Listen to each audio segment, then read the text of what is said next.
So you want to buy an investment property with no job and no income, and you're like, is that possible? Kenny, can you really do that? Can you make this happen? I've heard this before. I've seen something before. I talked to a friend that did this. I'm watching this video because I'm like, is this really true? Can you really do this? And the answer is, yes, we can. How do we do this? What is that loan called? What does it look like? How do I qualify? Can anybody do it? And that's why you're watching this video. So today we're going to jump into that. Before we do that though, thanks for watching my channel. Thanks for stopping by. If you guys want to check me out more, there's a lot more information below in the description. But also, if you don't know about me and you're like, why should I continue watching this video? Who is this guy, Kenny? And why do I want to listen to you? Well, my name is Kenny Simpson. I'm a mortgage broker by choice. I focus on 1 to 4 unit financing. You're here because I also shoot a lot of content, create content to help you out. But on top of that, I've helped over 5,000 customers, funded $1 billion of loans, and I'm here to help you, educate you. And I work with a ton of real estate investors. You should go check me out, check out my website, check out my bio, learn more about me, what I do. I'm also a real estate investor as well. I work here in San Diego with tons of real estate investors, helping them, whether it may be, you want to buy a primary, you want to buy an investment, you need to do a DR loan, which we're going to talk about, a fix and flip loan, a construction loan, right? You need to refinance out of a bridge loan. You need help doing things, I can be your guy. I'm here to educate you. So let's get back to why you're watching this video, because that title intrigued you. You're like, wait a minute, no income, no job, and I can buy an investment property. How do I do that? So let's jump into it. What we're going to do is it's called a DSCR loan, which stands for debt service coverage ratio, right? So let's just break this down and let's make this easy for you. So if you're watching this, grab a pen, grab a paper, write a couple notes down because I think it will help you. So let's just pick round numbers, and these numbers aren't necessarily going to be right or wrong. I'm just going to use round numbers and you can get an idea of what it is. Let's say you don't have a job, you don't have an income. Maybe you were self-employed. Maybe you sold a company. Maybe you inherited money. Maybe you just have money, you stopped working. Maybe you're a real estate investor and you have cash flow, you have money, you have good credit, but you're like, Kenny, I need to refi. I need to buy this property. How do I do it? So we can use the debt service coverage ratio. With the debt service coverage ratio, we don't care if you have a job. We don't care if you have income. What do we care about? We care that you have a down payment. We care that you have credit. We do sometimes care if you have experience. We might care if you own a property or rent a property. But let's just assume this is you and you're watching a video. You are a real estate investor or a business owner and you have money. You've got a 760 credit score. You own a home, you rent a home, you own maybe a couple investment properties, and you're looking to buy a house or a 4 unit. Maybe you want to buy a house, you're going to do a short-term rental or a mid-term rental, maybe a purchase, and you want to do it for the cash flow. But Kenny, I can't send you my tax returns. I'm not going to qualify. And I just do not show enough income, or I show no income. But look, I've got credit, I got assets, and I got experience. So help me out. So what do? We most likely, you'd be looking at 20 to 25% down and then maybe go from there.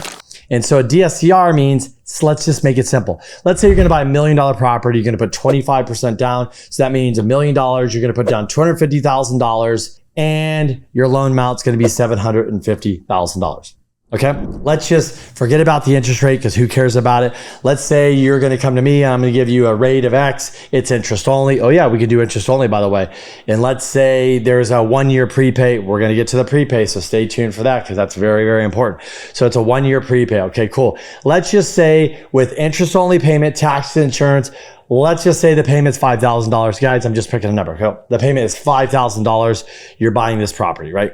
But let's say, hey, Kenny, okay, we got our calculator here. You see that? And we're going to say, so every unit, 4 units, and the rent on each unit is $1,250. That's $5,000. Woohoo! Would I qualify with no income and no job to buy this? You actually would. The DSCR would be a 1-to-1. That means your payment's $5,000, your rent's $5,000. They cover each other. That's good. But Kenny, could you go below 1 DSCR, above? Yeah. What is the threshold? How do I get the best pricing? Great questions. Number 1, how do you always get the best pricing? You put more money down.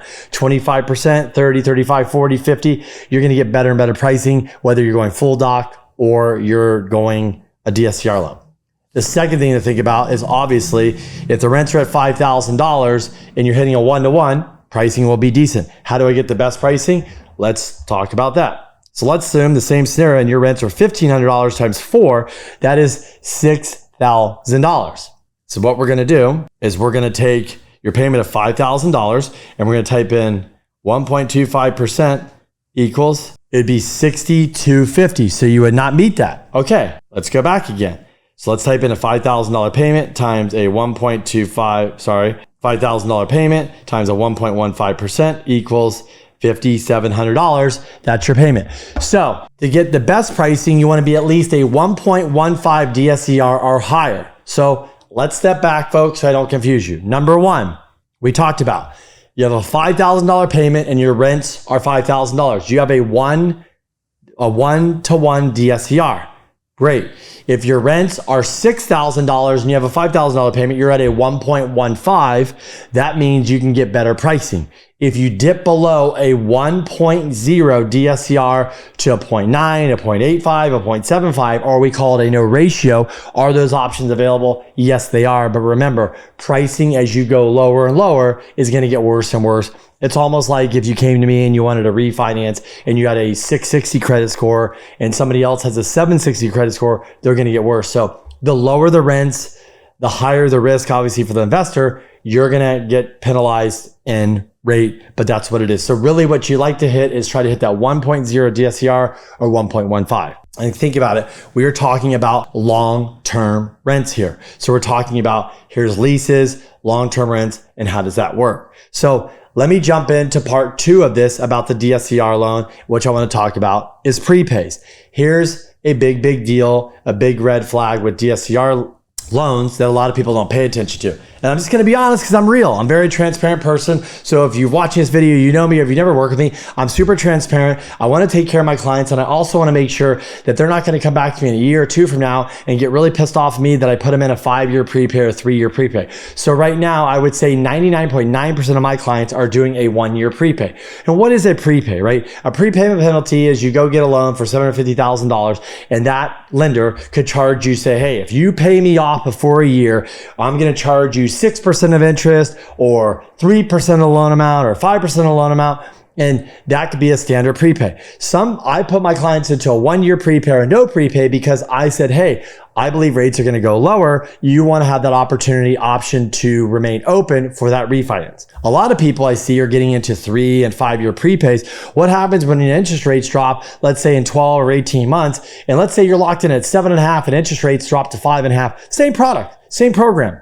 And you cannot refinance. You can't save $1,000. You are stuck unless you pay that prepayment penalty. You're stuck in that loan for 3 years, 5 years, 2 years, whatever, more, longer than the year. So really think about, do you want to get into prepay? If somebody selling me this prepay to get me better pricing and putting me in a bad position, because a lot of these programs are new and a lot of loan officers don't work with a lot of real estate investors. They don't understand the prepay. They don't understand that when rates come down and you're going to get that option to refi and you get knocked out of refi, that's going to cost you tens of thousands of dollars over those years, maybe even more money. So really think about that prepay.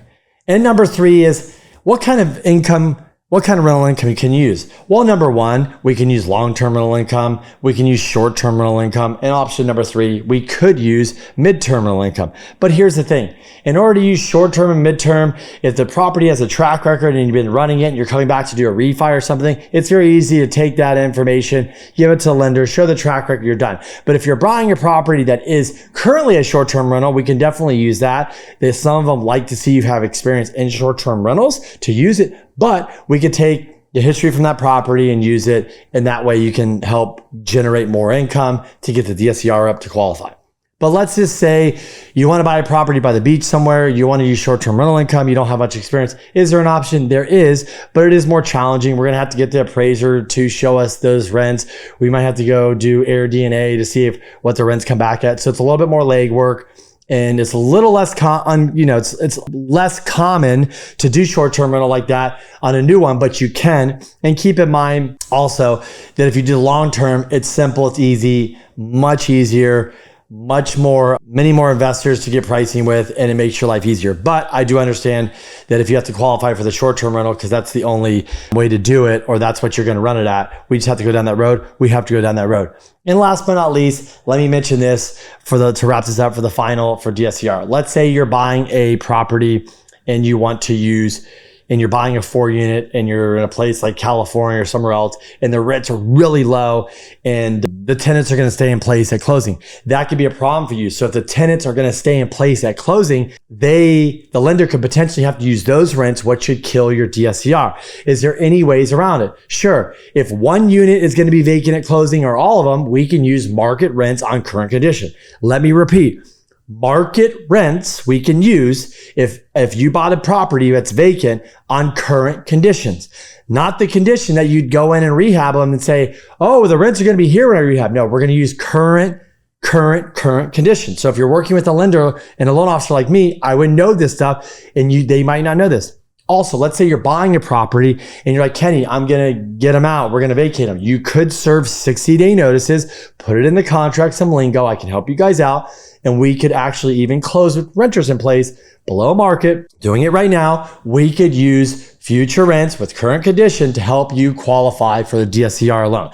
And last but not least, if you're working with somebody inexperienced on these loans, they could do you a disservice, put you in a bad position. So I will tell you this, make sure you're working with somebody that has a track record of DSCR loans, of working in this space, knows how to do them, knows what lenders to go to, knows how to package a deal, help you out, put you in a position to win, because you can go down the road, you can find yourself in a bad position, not able to qualify, blow up a purchase, blow up a refinance when you really needed something to happen. You could also be in a 1031 exchange and buying and could screw your whole exchange up. So DSCR loans, make sure you understand, make sure your loan officer, your lender really understands the guidelines, really can help you out, answer your questions, and put you in a position to win.